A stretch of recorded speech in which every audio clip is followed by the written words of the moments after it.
오늘 말씀의 제목은 크게 결실하라입니다. 한번 따라 하시겠습니다. 크게 결실하라. 부흥회가 은혜 가운데 잘 맞춰졌습니다. 은혜 많이 받으셨지요? 강사 목사님, 아니 어쩜 그렇게 사투리를 구수하게 구사하시는지 모르겠어요. 어메 그 평생 못 잊을 것 같아요. 네가 가서 네 형들 모가지를 댕강 잘라 불면 그 자식들이 와서 네 모가지를 댕강 자르고, 참 그 살벌한 얘기를 그렇게 재미나게 합니까? 오늘 순서가 잘못된 것 같아요. 우리 오늘 김창대 목사님이 했으면은 훨씬 더 맛깔나게 잘했을 것 같은데, 그런데 그 말씀 한마디 한마디가 그냥 우스갯소리가 아니었지요. 우리에게 하늘의 메시지를 전달하기 위한 거룩한 수단들이었습니다. 그 히스토리를 통해서 우리에게 하나님의 말씀, 하나님의 마음을 전해주신 거예요. 혹시 우리 성도님들께서는 한 주간 들었던 말씀 중에 어떤 말씀이 기억에 남으시나요? 어떤 말씀에 도전받으셨고 또 그 말씀 앞에서 무엇을 하나님께 결단하셨습니까? 오늘은요, 특별하게 따로 말씀을 전한다기보다는 우리가 한 주간 부흥회를 통해서 받았던 은혜를 되새겨보는 시간을 가지려고 해요. 우리가 함께 들었던 말씀 중에 몇 가지의 말씀을 다시 한번 우리 마음속에 되새기고, 또 그 말씀을 앞으로 어떻게 내 삶 가운데에 적용해야 될까를 함께 묵상하는 시간을 가져보고자 합니다. 이번 부흥회의 주제 혹시 기억나세요? 은혜 위에 은혜로라였습니다. 그 주제와 함께 첫날 저녁, 주일 저녁에 들려졌던 말씀은 요한복음 1장의 말씀이었죠. 그 요한복음 1장의 말씀에 따라서 하나님 말씀이 전해질 때에 우리가 강사님의 선창에 따라서 힘차게 외쳤던 세 개의 문장이 있습니다. 기억나시나 모르겠습니다. 예수님은 할렐루야, 예수님은 빛이다. 두 번째, 은혜 위에 은혜로라. 또 이보다 더 큰 일을 보리라. 아멘, 아멘. 혼돈과 어둠 속에 있는 우리 인생들에게 빛 대신 예수님께서 찾아와 주셨다는 것입니다. 그분이, 이 만왕의 왕이신 그분께서, 조물주이신 그분께서 내 인생에 찾아와 주신 것, 이것이 바로 큰 은혜인 줄로 믿습니다. 그런데 하나님의 은혜는 거기에서 그치지 않고 이보다 더 큰 일을 보리라. 단순히 나에게 찾아오신 것을 넘어서 이것만 해도 감격인데, 우리 하나님이 내 이름을 아신다는 것만 해도 감격인데, 나를 구원해 주신 것만 해도 감사한데 이보다 더 큰 일을 보리라. 그 은혜 위에 은혜가 더해지는 그 약속을 우리 주님께서 우리에게 주셨다는 것입니다. 다시 한번 정리해 볼게요. 예수님은 빛이다. 은혜 위에 은혜로라. 이보다 더 큰 일을 보리라. 이 세 가지 주제를, 큰 주제를 실제화시킨 이야기들, 성경의 이야기들, 그 성경의 스토리들을 우리가 한 주간 묵상했었어요. 누구의 이야기로? 야곱의 이야기로, 또 사르밧 과부의 이야기, 또 죽은 선지생도의 아내의 이야기로, 또 가나안 여인의 이야기, 은혜 위에 은혜가 더해지는 그 성경의 히스토리를 우리가 한 주간 말씀을 통해서 들었습니다. 자, 그러면 우리는 어떻게 빛 대신 예수님으로부터 은혜 위에 은혜가 더해지는 이 놀라운 축복을, 더 큰 일을 보리라 하셨던 그 약속이 실현된 복된 삶을 만들어낼 수 있는가? 그 처음으로 들려진 말씀이 뭐였느냐면 믿으라였습니다. 야곱의 생애를 통해서 믿으라. 그러니까 은혜 위에 은혜를 더하게 하실 하나님의 능력을 어떻게 해라? 믿어라. 그 약속을 믿어라. 그것이 월요일 새벽에 야곱의 인생 스토리로 우리에게 전해진 거예요. 거기 사용됐던 본문은 창세기 32장이었습니다. 창세기 32장 어떤 내용이 기록되어 있느냐? 야곱이 형의 칼을 피해서 도망쳤지요. 그리고 20년 만에 다시 고향으로 돌아오는 장면이었어요. 그 야곱을 죽이겠다고 형 에서가 400명의 군사를 이끌고 오고 있었어요. 그게 32장, 창세기 32장에 기록되어 있는 사건이에요. 그런데 이 창세기 32장에서 제일 먼저 기록된 사건이 어떤 사건이었죠? 야곱이 천사들을 만난 사건이었습니다. 마하나임이라는 곳에서 천사들을 만납니다. 그 천사들이 야곱을 왜 찾아왔습니까? 하나님의 약속을 따라서 온 거예요. 야곱아, 내가 너와 함께 있어. 네가 어디로 가든지 너와 함께하여 너를 지키리라. 그리고 반드시 너를 이끌어 이 땅으로 돌아오게 하리라. 이 약속의 말씀이 다 이루어지기까지 나는 결코 너를 떠나지 않겠다. 하나님은 그 약속을 실현시키기 위해서, 지키시기 위해서 야곱에게 천사들을 보내주신 거예요. 그런데 야곱은 어떻게 했지요? 못 믿었습니다.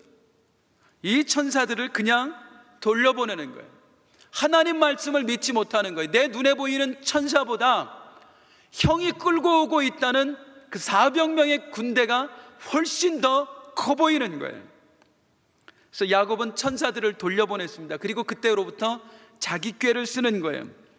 뇌물을 형에게 잔뜩 보냅니다. 처와 자식들을 차례대로 형에게 다 앞서 보내요. 어떻게 해서든지 형의 마음을 녹여보겠다는 인간적인 수단을 야곱이 쓰는 거예요. 왜요? 믿지 못해서. 그리고 야곱은 야복강 나루에 홀로 남았습니다. 그 홀로 남은 야곱에게 누군가 찾아왔지요. 백동정 목사님은 그 찾아오신 분이 하나님이시라고 표현해요. 현현하신 하나님이라. 그 하나님과 야곱 사이에 이제 씨름이 있어집니다. 이 씨름이 어떤 씨름이었다고요? 야곱아, 나만 붙들어라. 야곱아, 나만 붙들어라. 믿음을 요구하는 씨름이었다. 그렇게 말씀하셨어요. 거기에도 큰 은혜를 받았습니다만은 저 개인적으로는 이 본문을 조금 다르게 해석합니다. 다른 걸 다르게 해석하는 게 아니라 이 씨름을 좀 다르게 해석해요.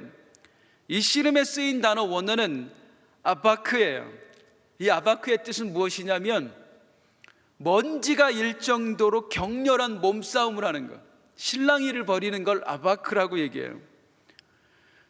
그게 하나님이든 하나님이 보내신 천사이든 나중에 보니까 하나님인데, 그 하나님과 야곱 사이에 우리가 아는 그 스포츠 이만기하고 강호동이 했던 그 씨름을 했을 리는 없잖아요. 심건호 선수가 했던 그 레슬링을 했을 리는 없잖아요. 뭔가 우리가 너하고 지금 누가 이기나 씨름해보자, 몇 대 몇 뭐 그런 씨름을 하지는 않았을 거 아니에요. 그런데 둘 사이에 격렬한 몸싸움이 있어졌다고요. 어떤 몸싸움이었을까? 저는 평소에 이걸 해석하기를 이렇게 해석합니다.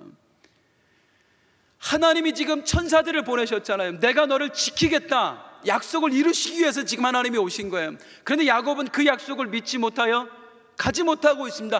벌벌 떨고 있습니다. 그런 야곱에게 나타나셨어요. 어떻게 하셨겠어요? 믿어라, 제발. 왜 내 약속을 믿지 못하고, 왜 내 능력을 믿지 못하고 넌 여기 홀로 남아있느냐? 이제 나와 함께 가자. 내가 너를 지켜줄 것이다 하고 손을 잡아 끌었겠지요. 가자고 끌죠. 그럼 야곱은 어떻게 하겠어요? 가끔 이마트 같은 데서 그 땡깡 부리는 어린애들처럼 하나님이 잡아 끄는데 나는 못 가요 하고 버티고 있는 거죠. 하나님이 그 힘에 맞춰서 잡아 끄는 겁니다. 야곱이 힘 스스로 손을 내려놓을 때까지 하나님이 잡아 다니신다 그 말이에요. 밤새 하나님은 가자 하고 야곱은 못 가겠다 하고, 하나님은 가자, 내가 너를 지켜줄게, 내가 너와 함께 할 거야 하는데 야곱은 아닙니다, 우리 형이라는 장애물부터 치워주십시오. 그 문제가 해결되면 그때 내가 하나님을 따라 나서겠습니다. 못 간다고 버티고, 가자 하고 못 간다고 버티고, 그러니 둘 사이에 몸싸움이 일어나지. 이걸 저는 씨름으로 보는 거예요. 어찌됐건 야곱에게 하나님이 요구하신 건 믿음이었어요. 그런데 야곱에겐 그 믿음이 없었습니다. 믿지 못했다는 거예요. 우리 인생 가운데에 이 하나님과 야곱 사이에 이뤄졌던 이 씨름이 얼마나 많이 있어지는가 하시는 것입니다. 예수님은, 다시요, 예수님은 빛이다. 그 빛 대신 예수님이 너에게 오셨다. 그래서 그 빛 대신 예수님이 네 삶의 은혜 위에 은혜로라. 그것을 믿어라. 그러면 이보다 더 큰 일을 보리라 했는데, 우리가 장애물 앞에서 넘어지고 마는 거예요. 벌벌 떨고 마는 거예요. 하나님을 믿지 못하여서, 그 하나님의 능력과 약속을 믿지 못해서 우리가 얼마나 수많은 축복의 기회를 놓치고 마는가 하는 겁니다. 그 복음의 풍성한 그 누림을 우리가 누리며 살지 못하는가 하는 것입니다. 며칠 전에 제가 연락을 하나 받았어요. 예전에 한번 그 이야기를 드린 적이 있는데 아마 기억나시는 분도 있고 못 들으신 분들도 있으실 거고요. 우리 교회에 청년 때 함께 신앙생활했던 자매님이 있습니다. 지금은 집사님이죠. 유일하게 저한테 오라버니라고 부를 수 있는 몇 안 되는 사람 중에 하나예요. 그래서 이제 저한테 오랜만에 전화를 하고 함께 만남을 갖고 제 아내와 함께, 그래서 신앙 지나온 이야기도 하고 얼마나 하나님을 많이 깊이 경험했는지를 함께 나누고 그런 이야기를 했었습니다. 그런데 며칠 전에 또 한 번 연락이 왔어요. 노래하는 친구거든요. 그 시립합창단에서, 인천 시립합창단 소프라노 단원이에요. 노래를 참 잘합니다. 그런데 몇 년 전에 성대 결절이 온 거예요. 이게 유일한 내 재산입니다. 결혼한 지 10몇 년이 됐는데 몸이 너무 그동안 많이 아파서 아이도 없어요. 더 이상 이제 아이를 못 낳는다고 얘기를 해요. 그런데 이 목마저 잃어버린 거예요. 그 상태에서 몇 년 동안을 씨름하는 가운데에 이 자매가 했던 일은 뭐냐면 아이들을 모아서 합창단, 어린이 합창단으로 지도하는 일이었습니다. 그렇게 하나님 앞에 기도하고 하는 중에 한 1년 전쯤에 저랑 만난 지 얼마 안 됐을 때에 하나님이 목을 만져주셨어요. 그래서 이제 드디어 노래를 처음 하게 된 거예요. 그리고 이제 본인이 특송하는 장면을 저에게 보내줬어요. 계속해서 함께 기도해 왔죠. 그러는 중에 한 1년여 이상이 지났잖아요. 지지난주에 하나님 앞에 그런 기도를 했대요. 이 성대 결절이 와서 노래를 못하는 동안 자기의 모든 걸 다 잃어버린 겁니다. 더 이상 이제 노래할 수 없게 됐고, 불러주는 사람도 없고, 뭐 단원도 아니고요. 그렇게 된 상태에서 기도를 드리는데 하나님을 향해 갑자기 원망의 마음이 막 일어나더래요. 하나님, 언제까지 저를 이렇게 그냥 두실 거예요? 내가 언제까지 이 아이들만 지도해야 됩니까? 도대체 내 사명이 뭐예요? 하나님, 나를 어떻게 쓰시려고 그래요? 내가 언제까지 이뤄야 돼요? 막 불만을 쏟아놓는 가운데에 기도가 깊이 들어간 거예요. 그래서 나도 모르게 다시 하나님 앞에 회개하게 되고 또 저절로 감사가 나오더래요. 그래, 하나님이 계획이 있을 텐데 나는 왜 그것을 믿지 못해서 이렇게 또 불안해하나 하는 중에 그 기도한 지 이제 일주일이 지났습니다. 예전에 함께 노래했던 분 중에 어떤 분에게 연락이 왔어요. 어떤 행사가 있는데 그 행사에 와서 노래 좀 불러줘라, 애국가. 그래서 좋다, 내가 부르겠다 해서 이제 그 섭외가 된 겁니다. 근데 어떤 행사인지를 모르는데 야구 시합하는 데 가서 애국가를 부르라고 해서 알겠다고 하고, 자기 어린이 단원 중에 야구광 어린이가 하나 있대요. 그래서 너 선생님이랑 같이 가서 애국가 부르자 하고 둘이 이제 가서 애국가를 부르기로 한 거예요. 그리고 나서 전혀 이제 야구나 뭐 그런 거에 대해서 모르니까 이 행사가 어떤 행사였는지 몰랐던 거예요. 그리고 나서 나중에 이제 알아보니 이 행사가 뭐냐면, 요즘 남자분들 야구 좋아하시는 분들 아실 거예요. 요즘 프로야구 플레이오프 진행 중입니다. 그래서 넥센하고 SK가 이번 내일부터 저기 인천 문학경기장에서 야구 경기를 해요. 이게 1년 중에 우리나라 프로야구에서 가장 관심이 많이 보여지는 그런 엄청난 행사입니다. 아무나, 절대로 아무나 부르지 않습니다. 그 행사에. 그리고 알아봤더니 이미 전석이 매진이더래요. 관객석이 27,600석입니다 3만 명 가까이 되는 사람 앞에서 지금 노래를 부른, 지금까지 한 번도 3,000명 앞에서도 불러본 적이 없는데 그 3만 명 앞에서 지금 노래 부를 일이 생겼고, 거기서 노래를 부르게 되면 길이 많이 열린다고 하더라고요. 그걸 나중에 알게 된 거예요. 거기서 3만 명만 보는 게 아니라 전국으로 중계가 되면 이제 수백만의 사람들이 그 경기를 보게 되고 그 노랫소리를 듣게 되겠죠. 주일날, 이번 주일날 노래 불러요. 그걸 듣고 저한테 하는 이야기가 뭐냐면, 오라버니 목사님, 하나님은 나에게 계획이 있으셨는데, 나도 모르게 하나님께서는 내 미래를 만들고 계셨는데, 어떻게 쓸지 다 하나님은 계획을 세워 놓으셨는데 내가 못 믿었고 내가 흔들렸어요. 그런데도 하나님은 내 미래를 계획해 놓으셨어요. 그 집사님에게 뿐만 아니라 우리 모두에게도 마찬가지인 줄로 믿습니다. 야곱 같은 그런 사람에게도 하나님은 함께 하셨고 그를 책임져 주셨어요. 왜? 하나님의 사람이니까요. 하나님의 약속이 담겨 있으니까요. 그 집사님도 그렇고 우리도 마찬가지, 우리 모두가 하나님의 사람입니다. 우리 모두에게 하나님의 약속이 있는 줄로 믿습니다. 지금 당장 내 생활, 내 형편이 어려워서 하나님의 일하심이 보이지 않아서 내가 흔들릴 수는 있지만 절대로 하나님의 약속은 흔들리지 않는다는 것입니다. 하나님의 언약은 흔들리지 않습니다. 하나님의 계획은 흔들리지 않습니다. 그것을 믿는 믿음이 우리에게 요구되는 거예요. 은혜 위에 은혜로라. 이보다 더 큰 일을 보리라. 그것을 믿는 믿음이 우리에게 있어지기를 주님의 이름으로 축원드립니다. 따라 하십니다. 축복의 삶은 믿음으로부터, 누림의 삶은 믿음으로부터. 믿음이 시작입니다. 할렐루야. 그럼 믿음 다음에 필요한 것은 무엇인가? 우리는 그것을 둘째 날 저녁과 셋째 날 저녁 말씀을 통해서 들었어요. 사르밧 과부의 이야기를 통해서. 어메 큰일 났네, 오늘 그거 다 하는 거 아니에요? 다 하지 않습니다. 걱정 안 하셔도 됩니다. 둘째 날 저녁 들었던 말씀의 제목이 혹시 기억나세요? 벼랑 끝에서 만난 은혜였습니다. 한번 따라 하실게요. 벼랑 끝에서 만난 은혜. 한 과부의 이야기입니다. 남편 없이 아들과 단둘이 살고 있었습니다. 온 나라에 3년 6개월 동안 가뭄이 들었어요. 겨우겨우 집안에 있는 음식 쪼개서 먹었는데 그 음식이 다 떨어진 거예요.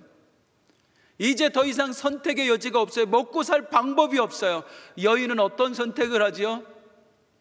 그래, 마지막 남은 거 저 가루 가지고 음식 해 먹고 우리 아들하고 함께 그냥 죽자. 아마 아들이 그냥 굶어 죽는 꼴은 볼 수가 없었던 모양이에요. 자살을 생각했든지 몰라도 그냥 죽자. 그리고 그 마지막 음식을 해 먹을 그 불을 피울 나뭇가지를 줍고 있었어요. 그야말로 인생의 벼랑 끝까지 몰린 거지. 그런데 이 벼랑 끝에 몰린 그 여인의 가여운 상황을 우리 하나님께서 보고 계셨다는 것입니다.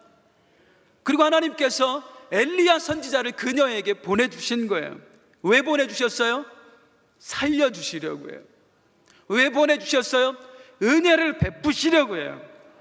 엘리야 선지자를 통해서 그녀와 그녀의 아들에게 은혜를 베풀어 그들을 살려주시려고 하나님이 엘리야 선지자를 보내주신 거예요.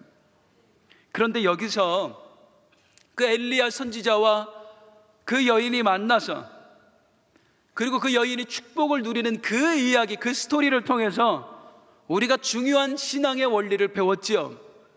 두 가지였습니다. 처음은 뭐였죠? 먼저입니다. 그 다음이 그 후에. 따라 하시겠습니다. 먼저, 그 후에. 이 먼저와 그 후에라는 원리를 우리가 배우게 된 거예요. 하나님께서 우리에게 은혜를 베푸실 때에 항상 무언가를 먼저 요구하신답니다.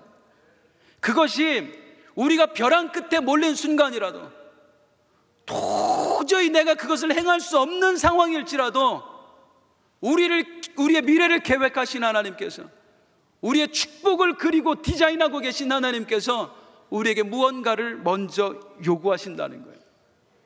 여인에게는 무엇을 먼저 요구하셨지요? 열왕기상 17장 13절 시작. 엘리야가 그에게 이르되 두려워하지 말고 가서 내 말대로 하려니와 먼저 그것으로 나를 위하여 작은 떡 한 개를 만들어 내게로 가져오고 그 후에 너와 내 아들을 위하여 만들라. 먼저 무엇을 하고? 나를 위하여 작은 떡 한 개를 만들어서 가져오시오. 그 후에 너와 내 아들을 위하여 만들어 먹으십시오. 먼저와 그 후에. 이 먼저와 그 후에의 말씀을 전하시면서 그 말씀을 전하시는 중에 나왔던 단어, 그 이후에 계속해서 말씀 가운데 들려졌던 단어가 있습니다. 기적의 씨입니다. 기적의 씨.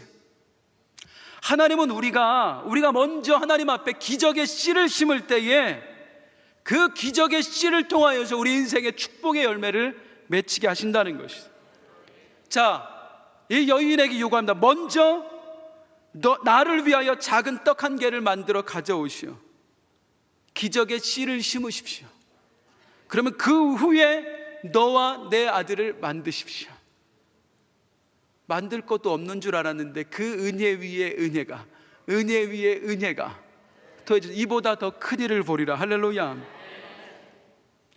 단순히 믿음만을 가진 것이 아니에요. 그 순종 자체가 뭐냐면 기적의 씨를 심는 행위였습니다. 하나님은 나에게 순종을 요구할 때에 이 순종 너무 힘들다, 어떻게 할까, 그런 마음을 가지면 우린 절대 순종할 수 없습니다. 그런데 영적인 눈을 들어서 순종을 요구하시는, 내 마음 가운데 순종을 요구하시는 그 하나님의 의도를 우리가 바라봐야 될 줄로 믿습니다. 하나님이 지금 나에게 기적의 씨를 심으라 하시는구나.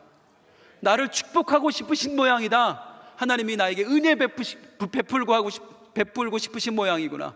기적의 씨를 심으라 하시는구나. 한번 따라 하시겠습니다. 기적의 씨. 기적의 씨. 그 상황에 대해서 또 하나 설명한 게 뭐냐면 열왕기상 17장 15절 16절 말씀이었죠. 이렇게 되었어요. 함께 읽습니다. 시작. 그가 가서 엘리야의 말대로 하였더니 그와 엘리야와 그의 식구가 여러 날 먹었으나 여호와께서 엘리야를 통하여 하신 말씀같이 통의 가루가 떨어지지 아니하고 병의 기름이 없어지지 아니하니, 먼저 순종했더니, 말씀대로 순종했더니 말씀대로 되어지는 역사가 있었더라. 할렐루야. 그 통에서 가루가 떨어지지 않았답니다. 그 병에서 기름이 떨어지지 않았답니다. 우리 삶 가운데 이런 역사가 일어나기를 소망합니다. 주여, 내 집에 가루가 떨어지지 않는 역사가 있게 하여 주옵소서. 내 기름이 떨어지지 않는 역사가 있게 하여 주옵소서. 거기 우선되는 게 뭐예요? 먼저예요. 먼저 기적의 씨를 심으실 때에 그 축복을 경험하게 되는 줄로 믿습니다. 그 기적을 통해서 여인이 뭘 깨달았다고요? 내 인생은 이 양식에 달린 게 아니구나, 이 가루에 달린 게 아니구나, 내 인생은 누구에게 달렸구나? 하나님 손에 달렸구나 하는 걸 깨달았다. 그럼 이 히스토리, 어쩌면 동화와도 같은 이 이야기가 성경에 왜 기록되었을까? 하나님이 이 동화 같은 이야기를 왜 이스라엘 백성들에게 기록하여 보게 하셨을까? 이 말씀이 가장 먼저 전달된 때, 그때 이스라엘 백성이 어떤 때였다고요? 바벨론 포로 생활하고 있을 때. 그 바벨론 포로 생활 중에 있는, 인생의 벼랑 끝까지 몰려있는 사람들에게 바로 이 이야기가 전해진 거예요. 이스라엘 백성들이 왜 바벨론의 포로가 되었습니까? 우상을 섬기다가 그랬어요. 바알을 섬기다가 그들이 그렇게 완전히 망한 인생이 되어버렸어요. 그런 저들에게 하나님이 열왕기서의 말씀을 기록하여 전해주시는 거예요. 특히 오늘 본문, 그때 읽었던 방금 읽은 그 이야기, 사르밧 과부의 이야기를 통해서 하나님이 강렬한 메시지를 저들에게 전달해 주시는 거예요. 너희 하나님의 백성들아, 너희가 이 벼랑 끝에서 벗어나기를 원하느냐? 너희가 먼저 해야 될 것이 있다. 너희는 먼저 하나님을 섬겨라. 과거에 너희가 이방신을 섬기다 이 꼴이 되지 않았느냐? 바알신을 섬기다 이 꼴이 되지 않았느냐? 세상 향락과 쾌락을 쫓다 이 모양 이 꼴이 되지 않았느냐? 재물을 쫓다가 이 꼴이 되지 않았느냐? 다시 먼저 하나님을 섬겨라. 그럼 하나님이 이 여인을 회복케 하신 것처럼 너희의 삶을 회복케 하시리라. 이 이야기가 바벨론 포로 생활 중에 있던 이스라엘 백성들에게 전달되었고, 또 오늘이라는 시대를 살아가고 있는 우리에게 전달되어진 줄로 믿습니다. 인생의 벼랑 끝에 있으십니까? 그렇다면 더더욱 이 말씀을 붙잡으시길 소망합니다. 먼저예요, 먼저. 제가 이번 부흥회 때에 참 감사한 것이 많이 있었는데, 그 중에도 정말 제가 감사한 것이 있었어요. 우리 아들 중에 둘째 아들이 있는데, 얘가 월요일날 이 말씀 사르밧 과부의 이야기를 듣고 저녁에 집에 와서 저에게 이야기하는 거예요. 아빠, 오늘 말씀을 듣는데요, 눈물이 멈추질 않는 거예요. 그러니까 걔는 눈물이 없는 애거든요. 웬만해서는 안 울어요. 저하고 달라요. 근데 말씀을 듣는 내내 울었다는 거예요. 그래서 그래, 우리 아들이 은혜 많이 받았나 보네. 그래, 뭐가 그렇게 은혜가 되더냐 그랬더니 먼저라는 단어를 듣는데 그게 가슴에 팍 꽂힌 거예요. 그러면서 짧은 인생이지만 22살이니까 나를 돌아봤다는 거죠. 모태신앙인데 나에게 먼저는 무엇이었나? 하나님이 나에게 먼저였나? 그걸 떠올리는데 계속해서 눈물이 나더라고요. 그 말을 듣는데 너무 좋은 거예요. 그리고 또 저를 돌아보게 되는 거예요. 나는 지금 하나님이 먼저인가? 나는 지금 나에게 있어서 무엇이 먼저인가? 다시 한번 말씀드립니다. 혹시 인생의 벼랑 끝에 서 계신 분이 계십니까? 물질적인 문제로 인하여서, 질병이라는 문제로 인하여서, 인간관계의 문제로 인하여서 인생의 벼랑 끝에 서 계신 분이 계십니까? 그 말씀 붙잡으시길 바랍니다. 먼저 하나님을 붙잡을 때에 거기에 해답이 있는 줄로 믿습니다. 먼저 하나님을 붙잡을 때에 거기에 길이 있는 줄로 믿습니다. 여기에 중요한 것이 또 하나 있었죠. 아까 읽었지만 이 여인이 어떻게 하였더니 엘리야의 말대로 하였더니 엘리야를 통하여 하신 말씀같이 되었더라. 하나님께서는 언제나 우리에게 축복하실 때, 우리에게 응답하실 때에 그 통로로 영적인 리더들을 사용하신다. 담임 목사님을 통해서, 장로님들을 통해서, 우리 목장장들을 통해서 하나님은 그 영적 리더들의 입술에 권위를 세우시고 그 권위를 통하여서 당신의 몸된 교회를 세워가신다. 그 말씀 우리가 들었습니다. 그 약속의 근거가 되는 말씀이 있었죠. 이사야 44장 26절 말씀입니다. 시작. 그의 종의 말을 세워주며 그의 사자들의 계획을 성취하게 하며 예루살렘에 대하여는 이르기를 거기에 사람이 살리라 하며 유다 성읍들에 대하여는 중건될 것이라 내가 그 황폐한 곳들을 복구시키리라 하며. 할렐루야. 중건되고 황폐한 것을 복구시키는 것을 무엇으로? 그 종들이 이미 얘기한 대로 중건될 거라고, 내 종들이 복구될 거라고 얘기했기에 내가 그들의 말을 세워주리라. 내 사자들이 이미 내 언약을 전했기에 내가 그 계획을 성취하리라. 따라서 우리가 기적의 씨를 심는 것은 다른 것에서 우리가 도대체 어떻게 심어야 될까 말씀을 듣는 중에 이 말씀 속에서 깨달아지는 것도 있고, 우리가 기도하는 중에 마음에 주시는 음성도 깨달아서 이걸 심어야 되겠다 하는 것도 있지만, 이 강단에서 담임 목사님의 말씀을 통하여서 들려진 하나님의 말씀들, 그렇게 살아야 되겠구나, 그걸 기적의 씨로 보고 순종하여 심을 때에 하나님이 우리 인생에 놀라운 축복을 허락하시는 줄로 믿습니다.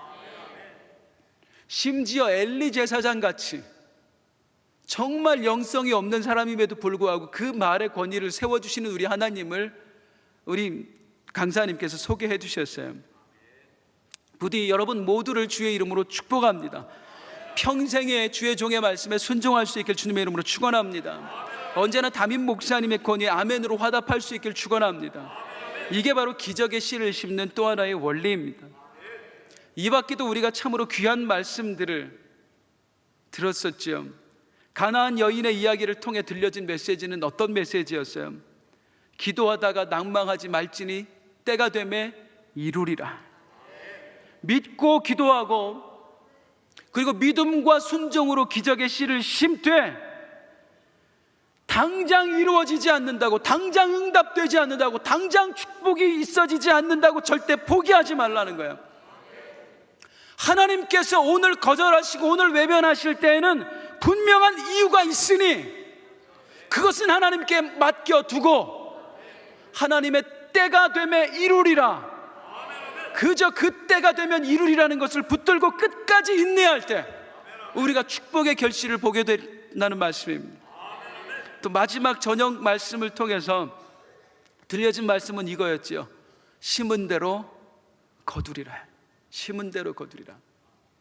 이것은 백동조 목사님 본인의 간증을 통해서 말씀하셨어요. 전도사 시절에 헌금 500원 하는데요, 그랬다가 목사님에게 꾸지람 듣고 알게 된 헌금 봉헌의 원리, 그것을 평생 지켜나오셨다고. 또 교통사고가 되어서 그때 불구가 되신 거거든요.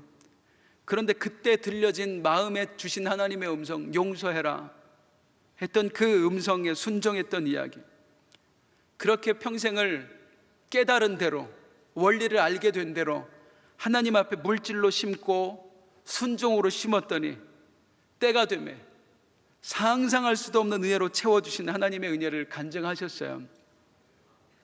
제가 세미나가 있어서 목포 사랑의 교회에 갔었거든요. 정말 좋은 곳에 얼마나 예쁜 예배당이 세워져 있는지 모릅니다. 주변에 아파트촌이고 신시가지예요. 목포에서 제일 큰 교회라고 그래요.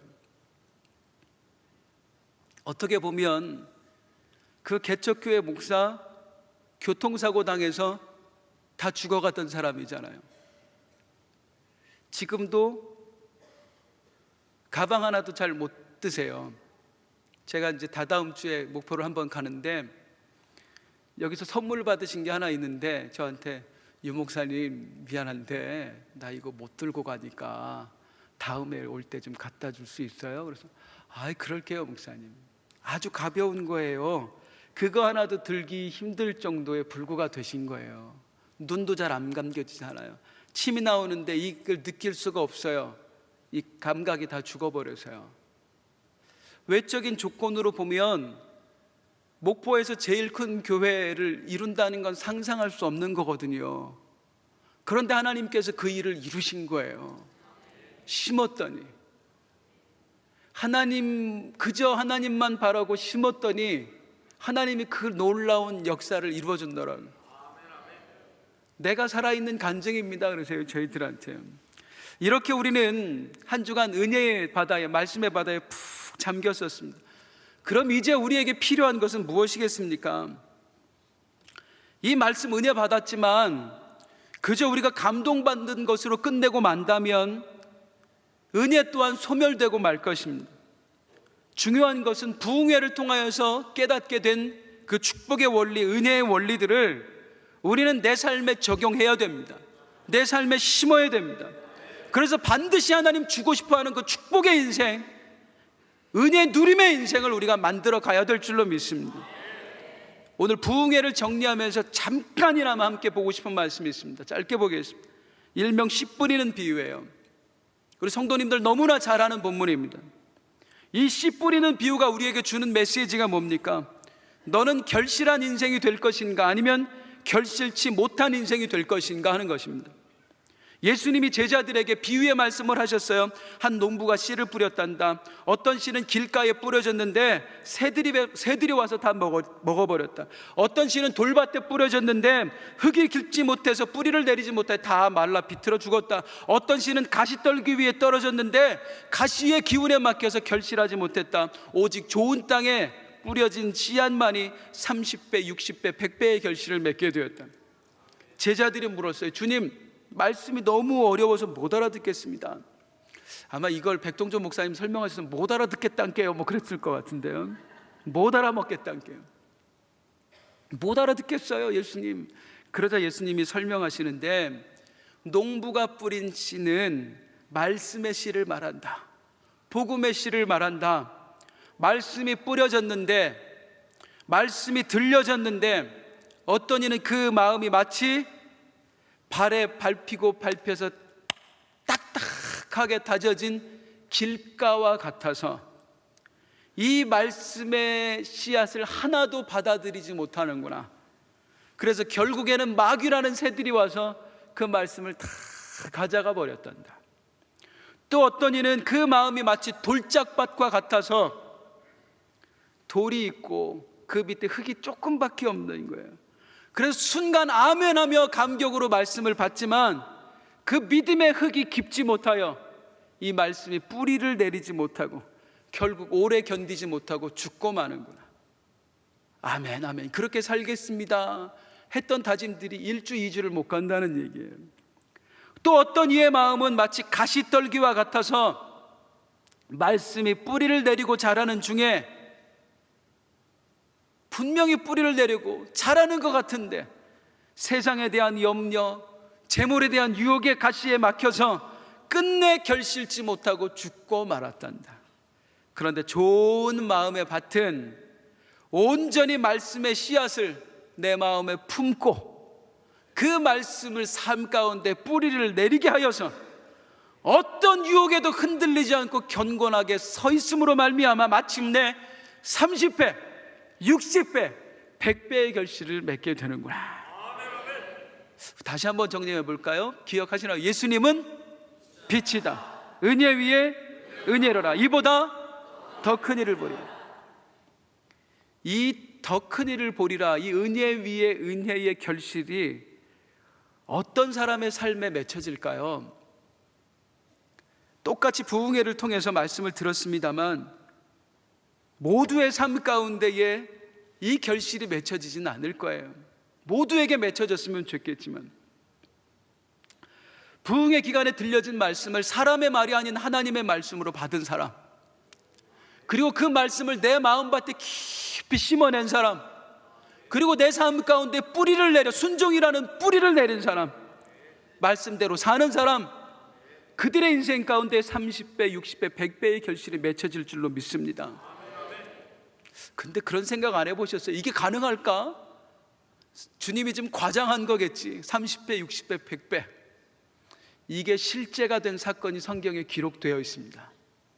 창세기 26장 1절에서 4절 한번 볼게요. 함께 읽습니다. 시작. 아브라함 때 첫 흉년이 들었더니 그 땅에 또 흉년이 들매 이삭이 그랄로 가서 블레셋 왕 아비멜렉에게 이르렀더니 여호와께서 이삭에게 나타나 이르시되 애굽으로 내려가지 말고 내가 내게 지시하는 땅에 거주하라. 이 땅에 거류하면 내가 너와 함께 있어 내게 복을 주고 내가 이 모든 땅을 너와 내 자손에게 주리라. 내가 내 아버지 아브라함에게 맹세한 것을 이루어 내 자손을 하늘의 별과 같이 번성하게 하며 이 모든 땅을 내 자손에게 주리니 내 자손으로 말미암아 천하 만민이 복을 받으리라. 가나안 땅에 기근이 찾아왔어요. 도저히 더 이상 여기에 살아갈 수가 없는 거예요. 그래서 이삭이 길을 떠났습니다. 애굽을 향해 가는 중이었어요. 그래서 가나안 땅의 끄트머리 블레셋 지역에 이르렀습니다. 여기만 벗어나면 이제 애굽으로 가게 되는 거예요. 그런데 그 이삭에게 하나님께서 나타나셨죠. 뭐라고 말씀하세요? 이삭아, 애굽으로 가지 말고 여기에 머물러라. 그러면 내가 너에게 복을 줄게. 천하 만민이 너로 하여금 복을 받게 해줄게. 내가 너를 복덩어리 되게 해줄게 라고 약속을 해주세요. 자, 그러자 이삭이 그 말씀을 듣고 어떻게 하죠? 눈에 보이는 현실에는 그렇게 하면 죽어요. 온 식구가 다 굶어 죽는 상황이에요. 그런데 26장 6절 시작. 이삭이 그랄에 거주하였다. 순종하는 거예요. 이 바보가 그냥 거기에 머무는 거예요. 머물면 다 굶어 죽는데 그냥 머무는 거예요. 왜? 하나님이 시켰으니까. 그랬더니 창세기 26장 12절 13절 너무 잘 아는 말씀이잖아요. 시작. 이삭이 그 땅에서 농사하여 그의 100배나 얻었고 여호와께서 복을 주심으로 그 사람이 창대하고 왕성하여 마침내 거부가 되어. 아멘. 할렐루야. 이삭이 하나님의 말씀에 순종했더니, 죽을 줄 알고도 순종했더니, 그냥 순종한 것이 아니라 죽을 줄 알고도 순종했더니 그 해에 100배나 얻었고, 할렐루야, 마침내 거부가 되었더라. 말할 수 없는 이보다 더 큰 일을 보리라의 은혜, 은혜 위에 은혜, 은혜 위에 은혜가 더해지는 역사를 이삭이 경험한 줄로 믿습니다. 오늘 하나님께서 이 부흥회를 마친 우리들에게 이걸 요구하시는 거예요. 호정아, 그리고 빛나 성도들아, 나는 너에게 복을 주길 원한다. 내가 너에게 너무 복을 주고 싶어서 내가 귀 쓰는 종을 보내어 한 주간 너희로 하여금 그 복의 원리의 말씀을 듣게 했노라. 은혜 위에 은혜를 얻는 원리를 내가 알게 했고, 이보다 더 큰 일을 보는 원리를 알게 했노라. 나는 너에게 말씀의 씨앗 뿌렸다. 내 종을 통해서 뿌렸다. 그러니 어떻게 해라? 믿어라. 먼저 할 것을 찾아라. 그리고 어떻게 해라? 내 입을 크게 열어라. 엘리야의 말대로 하였더니 하나님의 종의 말씀에 순종해라. 그리고 기도하다 이루어지지 않는다고 낭망하지 말고 끝까지 포기하지 말고 달려가라. 그리고 마지막 심은 대로 거두리라. 이 말씀의 씨앗들 기억나는 대로 다시 한번 되새기면서 우리 사랑하는 성도님들, 좋은 밭이 되길 원합니다. 물론 밭은 우리가 만드는 거 아니에요. 하나님이 만들어 주시는 거예요. 그래서 우리가 이 밤 기도해야 되는 거예요. 주님, 말씀이 다가오진 않습니다. 말씀이 생각나지 않습니다. 말씀을 순종하기가 어렵습니다. 성령이여 임하셔서 나를 도와주옵소서. 구하라, 찾으라, 두드리라. 그래서 성령을 구해야 되는 거예요. 이 밤 그래서 모두가 복덩어리가 될 수 있는 놀라운 은혜 위에 은혜를 경험할 수 있길 주님의 이름으로 축원드립니다. 사랑하는 성도님들, 우리 함께 결실합시다. 크게 결실합시다. 30배, 60배, 100배의 결실이 있길 주님의 이름으로 축원합니다. 함께 부르고 싶은 찬송이 있어요. 꽃들도